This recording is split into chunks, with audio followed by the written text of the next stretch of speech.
پاکستان اور افغانستان کے درمیان مذاکرات کا دوسرا دور استنبول میں جاری، میزبانی ترکی کے اعلیٰ حکام کر رہے ہیں۔ پاکستانی وفد میں سیکیورٹی حکام شامل، افغان وفد کی قیادت نائب وزیر داخلہ رحمت اللہ مجیب کر رہے ہیں۔ افغان وفد میں انس حقانی، نور احمد نور، نور الرحمان نصرت اور وزارت خارجہ کے ترجمان بھی شریک۔ مذاکرات کا محور 3 اہم نکات پر ہوگا۔ مذاکرات میں طویل المدتی سیاسی معاہدے پر غور کیا جائے گا، دہشت گردی کے خلاف مانیٹرنگ میکانزم تشکیل دینے پر بھی بات ہوگی۔ پاکستانی حکام نے دہشت گرد حملوں کی روک تھام اور مشترکہ میکانزم کی تجاویز پیش کر دی۔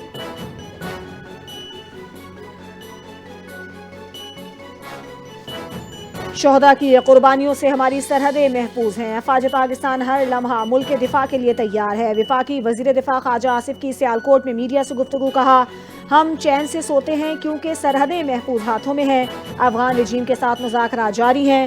گزشتہ دنوں سرحدی علاقوں میں کوئی ہلچل نہیں ہوئی۔ بھارت افغان رجیم کو پراکسی کے طور پر استعمال کر رہا ہے۔ اگر مذاکرات ناکام ہوئے تو نتائج سب کے سامنے ہوں گے۔ خواجہ آصف کا دو ٹوک موقف۔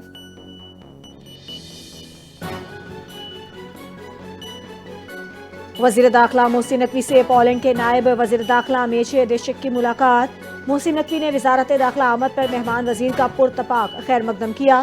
ملاقات میں دو طرفہ تعلقات، باہمی دلچسپی کے امور، غیر قانونی امیگریشن اور بارڈر سیکیورٹی سمیت مختلف شعبوں میں تعاون بڑھانے پر گفتگو کی گئی۔ وزیر داخلہ محسن نقوی نے کہا کہ غیر قانونی امیگریشن پاکستان کے لیے ایک انتہائی حساس مسئلہ ہے۔ حکومت اس کے تدارک کے لیے بھرپور اقدامات کر رہی ہے۔ غیر قانونی امیگریشن میں ملوث مافیا کے خلاف کریک ڈاؤن جاری ہے۔ نائب وزیر داخلہ میچے ڈیشک کی محسن نقوی اور طلال چودھری کو پولینڈ کے دورے کی دعوت۔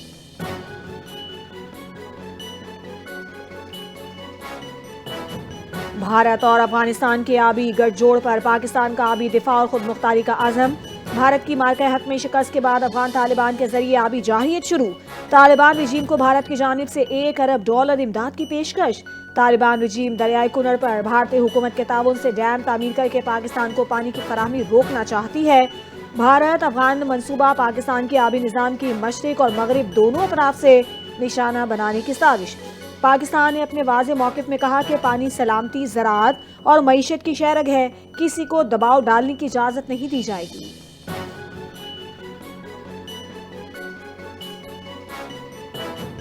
بلوچستان سمیت دیگر علاقوں میں دہشت گردی سر اٹھا رہی ہے۔ بلوچستان کی ترقی پاکستان کی مجموعی خوشحالی سے جڑی ہوئی ہے۔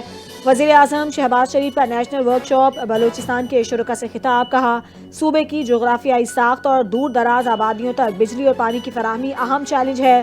بلوچستان قدرتی وسائل سے مالا مال مگر اب بھی زمین کے اندر دفن دولت ہے۔ گزشتہ دہائیوں میں بلوچستان کو نظر انداز کرنا خود احتسابی کا لمحہ ہے۔ ملکی ترقی کے لیے بلوچستان کے شہریوں کے ساتھ مل کر آگے بڑھنا ہوگا اور سب کو اپنا کردار ادا کرنا ہوگا۔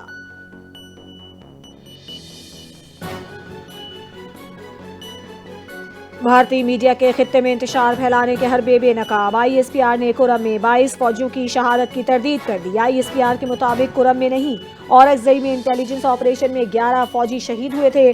آپریشن میں فتنہ الخوارج کے 19 دہشت گرد بھی ہلاک کیے گئے۔ ریپبلک نیوز کا 24 گھنٹوں میں 16 حملوں کا دعویٰ بھی جھوٹا نکلا۔ وزارت اطلاعات کے مطابق بھارتی گودی میڈیا جھوٹی خبریں پھیلا کر نفرت پیدا کر رہا ہے۔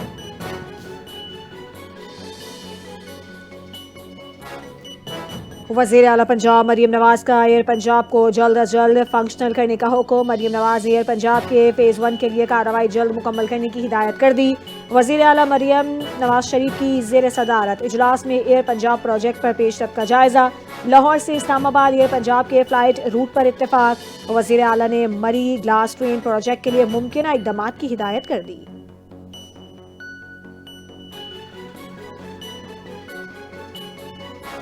MQM میں تنظیمی اور پارلیمانی سطح پر اختلافات شدت اختیار کر گئے۔ مرکزی رہنما انیس قائم خانی نے صوبائی اور وفاقی عہدیداروں کو الٹیمیٹم دے دیا، کہا یہ نہیں چلے گا چند لوگ آئیں تفریح کریں اور چلے جائیں۔ شہر کی حالت دیکھو، 22 MNA اور 37 MPA دے دیے، مسئلے حل کریں، گھر پر نہیں بیٹھیں۔ لوگوں کے کام نہیں کریں گے تو ہزاروں کارکنان کے ساتھ آ کر بہادرآباد بیٹھ جاؤں گا۔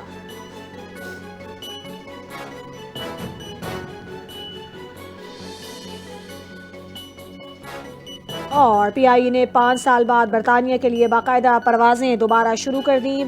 اسلام آباد سے مانچسٹر کے لیے پہلی پرواز روانہ۔